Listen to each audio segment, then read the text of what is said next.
Seja muito bem-vindo aqui ao meu canal de palestras espíritas. O tema desse vídeo é o ciúme, segundo o Espiritismo.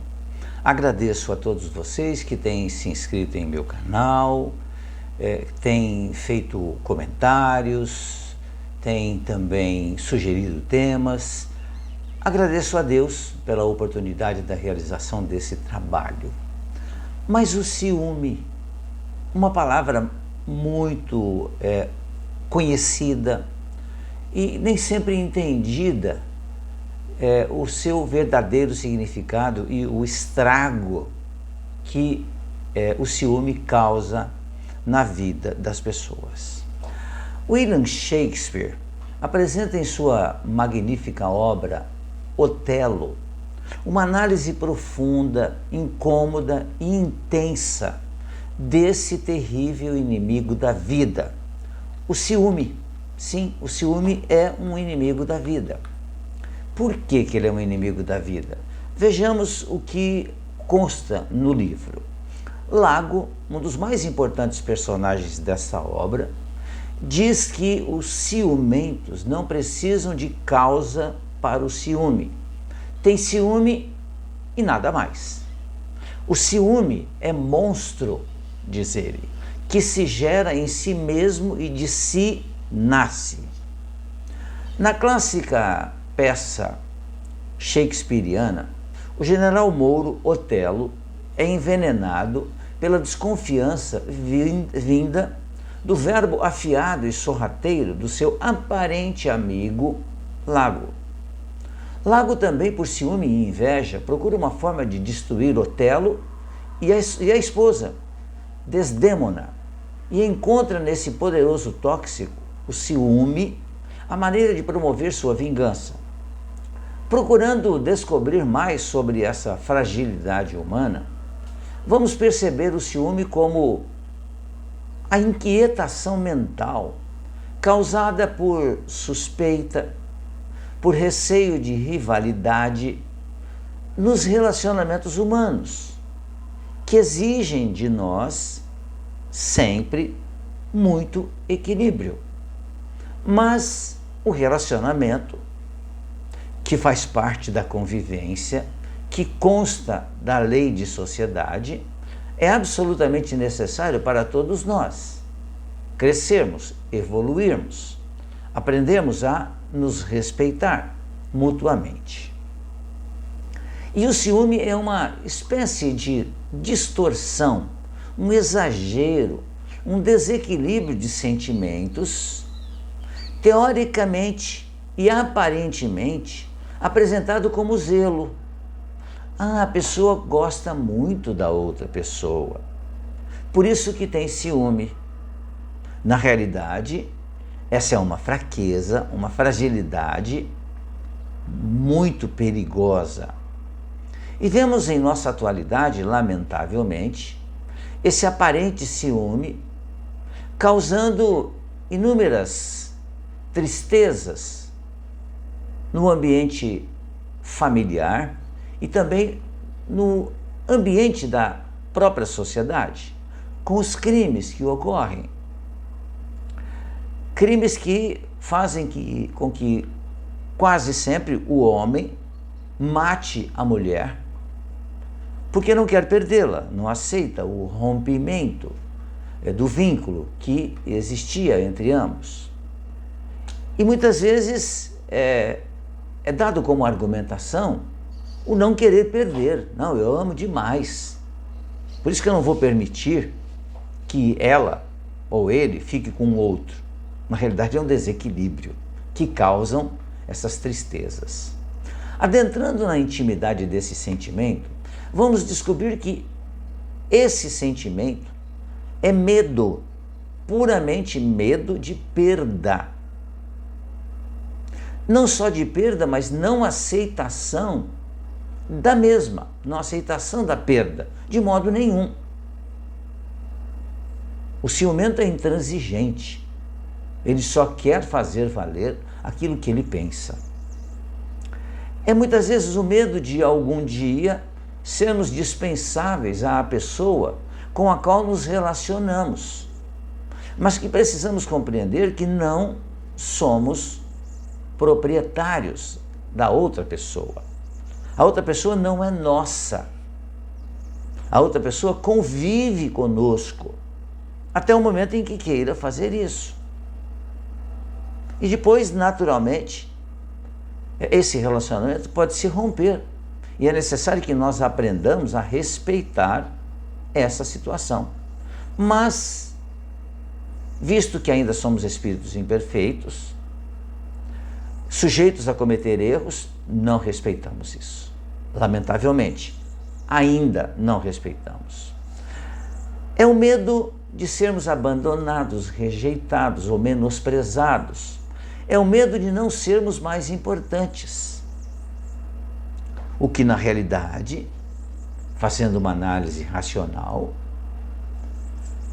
é a situação em que devemos compreender que ninguém é dono de ninguém. E os relacionamentos podem ser duradouros ou não. Depende da situação que se vive. Mas nem sempre aquele que se diz ciumento, que é um doente, na realidade, não aceita ouvir outra argumentação que não seja aquela vinda dele mesmo. Não, eu que decido. Se tiver que acabar alguma coisa, tem que partir de mim, não do outro. Mas também é o medo de não ser mais amado, enfim, é de certa forma medo da solidão, mas acima de tudo, medo da perda. Aí está implícito o egoísmo de querer ser dono e não aceitar não ser dono. Muitos psiquiatras, muitos psicoterapeutas revelam que tal sentimento é todo voltado para si mesmo, é egocentrado e, por esta afirmação, podemos entender o porquê da frase do personagem Lago, de Shakespeare, dizendo que o ciúme não precisa de causas exteriores, que se gera em si mesmo. Aqui é um adendo. Eu não li o livro Otelo,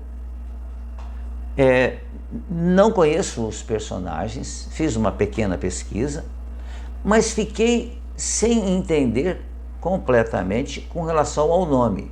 Se o personagem chama-se Lago ou Iago. Então me perdoem os amigos, né, se eu estiver falando o nome errado. Eu estou falando Lago, mas pode ser que também o nome seja Iago.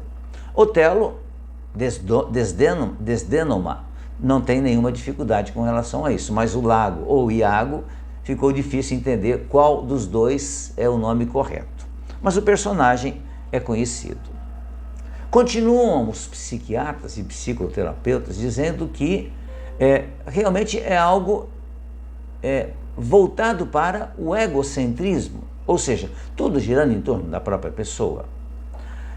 Mas adentrando a doutrina espírita, vemos Joana de Ângeles dizendo o seguinte: em suas causas interiores são encontrados principalmente o ciúme, na insegurança psicológica, de baixa estima, de baixa autoestima, no orgulho avassalador, que não suporta rivalidades.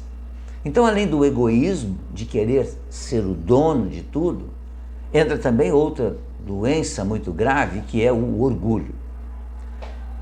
E no egoísmo, né, diz o espírito Joana de Ângeles, que ainda nos faz ver aqueles que estão à nossa volta como nossas posses. Somos dono, o que não é verdade. O ser que é inseguro transfere para o outro a causa dessa insegurança, dizendo-se vítima, quando apenas é escravo de ideias absurdas, fantasias, ilusões criadas em sua mente, que ateiam incêndios em ocorrências imaginárias. Agravado, este sentir leva a psicoses, a problemas neuropsiquiátricos, como diversos tipos de disritmias cerebrais, sendo causador de agressões físicas e crimes passionais, terríveis que vemos registrado na atualidade em nossa sociedade. O ciúme é um sinal de alerta, mostrando que algo não vai bem, que algo precisa ser reparado, pensado, repensado, analisado. A terapia para o ciúme, ela passa necessariamente pelo autoconhecimento. Quando percebemos a fragilidade em nós e tomamos atitudes práticas de autocontrole, autodisciplina, para erradicá-lo gradualmente da vida. O tratamento também prescreve uma reconquista da autoestima, da confiança em si mesmo, tornando-nos menos sensíveis às investidas cruéis desse vício moral lamentável. Finalizando, as ações no bem são extremamente importantes. Fazem com que a alma se doe e amplie seu leque de relações. Também colabora significativamente para educar o sentimento de posse exacerbado e inquieto. O amor não precisa do sal do ciúme para temperar as relações. O sabor de todo relacionamento sadio virá da confiança irrestrita e do altruísmo que pensa sempre no bem do outro. Erradamente se entende que o ciúme quer dizer que a pessoa gosta muito da outra pessoa.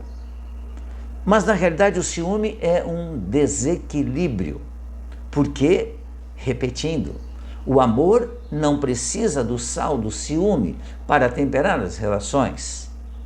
O sabor de todo relacionamento sadio vai vir da confiança irrestrita que precisamos depositar naquele que é nosso companheiro ou é nossa companheira. Pensemos nisso, analisemos realmente, de forma séria, racional, e entendamos que o ciúme é uma coisa perigosa. Pensemos nisso, reflitamos sobre isso. Muito obrigado mais uma vez pela atenção de todos vocês. Fiquem bem, fiquem em paz.